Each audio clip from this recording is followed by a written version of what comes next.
देखो केते सुंदर है माछ नमस्कार जय जगन्नाथ मु जयश्री मो YouTube channel Odia blogger Jayashree को आपण स्वागत करुच्ची आज गोटे फ्रेश ब्लॉग को स्वागत। तो चलतु आज वीडियो स्टार्ट करवा। आज वीडियो रे मु आपण सहित गोटे नुआ रेसिपी माछर शेयर करी। तो से तो माछ दरकार। तो एबे आमे जीवा माछ किनिबा को मो हस्बैंड तो ड्यूटी जाइछंती तो मते आनिया पड़ियो माछ। तो चलतु आम जा माछ रूम रू बाहर की रास्तार चलचे देखा केते खरा है बहुत जोर से। आज काली राति वर्षा होता जोर आज बहुत जोर से खरा है। तो आम ए जाऊ रास्तार चलचे माछ किना जाऊँ निकू आम तल रूम रुहति सी ओडिया नुहति सी कहते।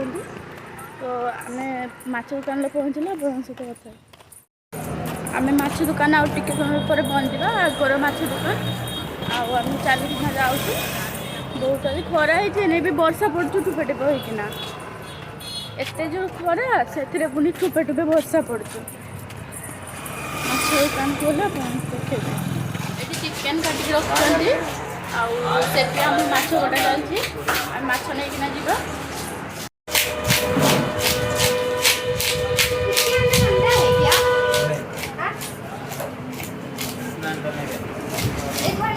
ये देखे हो गया। हाँ तभी बारिश में अंडा रहता है। अभी उतना अंडा नहीं आता ना।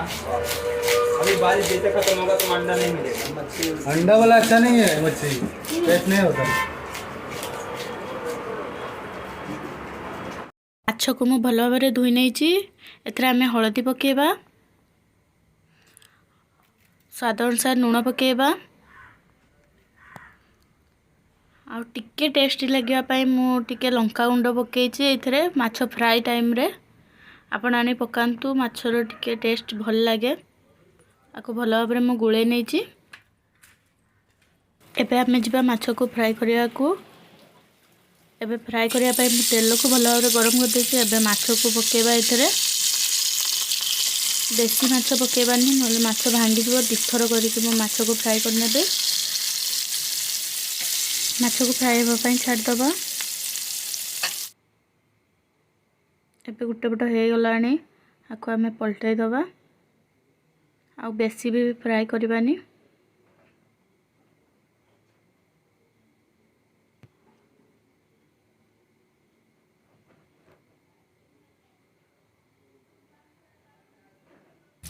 माछ नहीं पूरा भाजी गलानी आपको आम बेसी भी फ्राई करवानी। माछ बेसर जानते हैं तो माछ बेसी फ्राई करते काढ़ीदबा।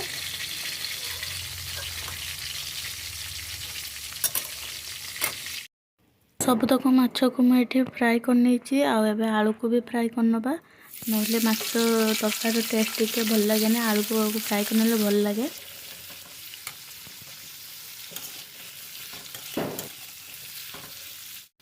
एबे नहीं आलू पूरा फ्राई हो गला देखते पूरा सीझी गलानी आपको आम ए बाहर को काढ़ी नबा गोटे प्लेट को काढ़ी नबा। आलू को भी फ्राई कर काढ़ी आ माछ भी फ्राई हो जाइए।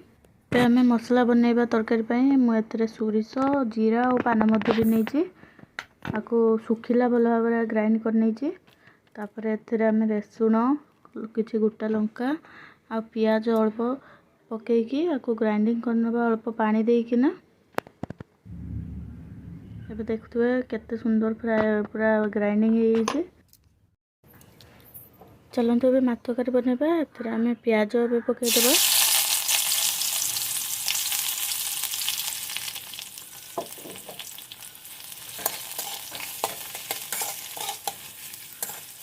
पियाज को तेल मिक्स कर किछ समय भाजी हाँपाई छाड़ीदबा।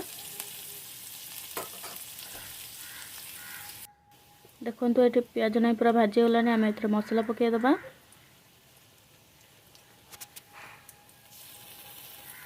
मसला पकई सारी एबे ताको भल भाव पियाज सहित मिक्स करनबा। मिक्स कर सारा पर लो फ्लेम रे आपको किछ समय कषि हाँपाई छाड़ीदबा।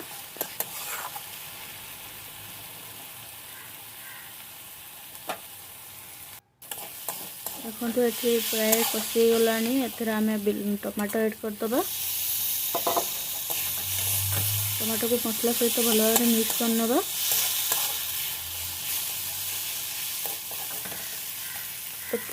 आमे स्वाद अनुसार लुण, हलदी, चिली पाउडर, मीट मसला, किचन किंग मसला, रेड चिली पाउडर पकईकि मिक्स कर नवा भल भाव। मिक्स कर सारा पर एथर आम अल्प टिके पानी देकी भल भाव फुटिया छाड़ा।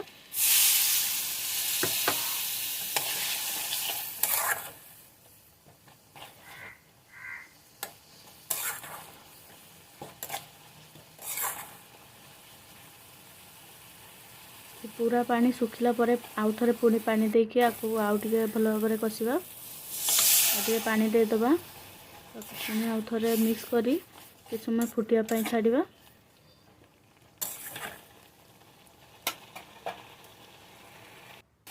फुटीगला पर एथर आम आलू ऐड करवा। आलू को आ सहित भल भाव मिक्स करी किछ समय आलू सहित मसला को कषा।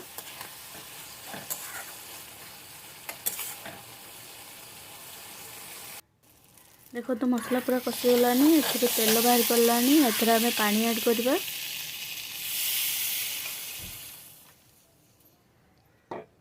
आ भल भाव मिक्स कर देकी किछ समय एमती फुटिया भल भाव छाड़ीदबा।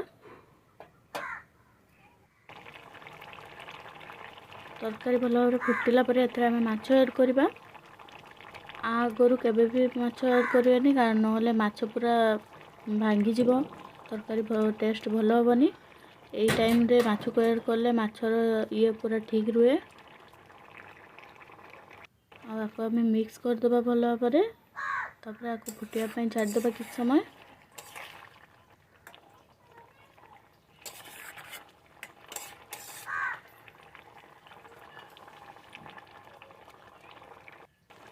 देखंतु आम तरकारी पूरा फुटिके ठीक से बनीगलानी।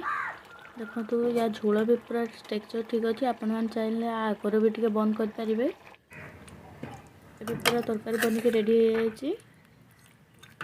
देखंतु केते सुंदर देखा माछ को भी देखंतु बिल्कुल भी भांगी ना जमीती सेमती अच्छी।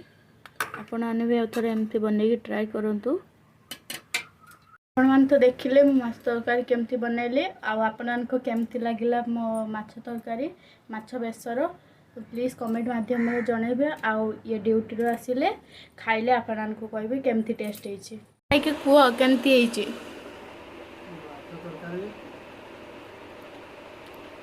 केमती होइछि बहुत टेस्टी होइछि। हल्ला होइछि आज भलो टेस्टी होइछि। मिछ नुह सतर कुह कारण मु व्यूअर्स मान को कहबे केमती होइछि से माने भी बनै खाइबे। नहीं रुई माछ एक्चुअली जेमती रंधा जाए सेमती होइछि घर स्टाइल रे होइछि। ताको रुई माछ खांतु एमती घर स्टाइल रे बनेगी। ये तो खाइले कहते भल होइछि बोली आउ केमती होइछि मु निजे खाइनी मु एबे खाइमी après खाई सारला परे आपण को कहमी केमती होइछि। एबे टाइम आस के हलानी राती 9टा आ मो वीडियोटा को एंड कर नथिले भाबिले वीडियोटा को एंड कर देबी। आउ दी परे तो मु खाई सारला परे बहुत जोर से थका नाइला कारण माछ आनिया को जाइतिले। आज बहुत जोर भी खरा आइतिला। माछ दुकान भी आम रूम टू टिके दूर तो से थका नाउतला। आसिला परे माछ भी बनईकी तो आपण मैंने देखिले केमती बनैली। आउ जदि भल लागिथिबो मो माछ बेसर तो आपण मैंने भी एमती बनई खातु। सतरे बहुत टेस्टी लगुला। मु तो खाइली यांको भी तो बहुत भल लगिला। आपण मैंने भी ट्राए करंतु। आपण मैंने तो एमती माछ बेसर समस्त बनाती किए केमती अलगा प्रोसेस टे बनाती। आउ मो प्रोसेस रे आपण मैंने थरे बनई खातु। केम लागुच कमेंट माध्यम रे जणैबे निहाती। आउ कौन कहबी आज वीडियो को मैं ये एंड करछु। आउ पुणी देखा गोटे नुआ वीडियो रे। Tata bye bye good night.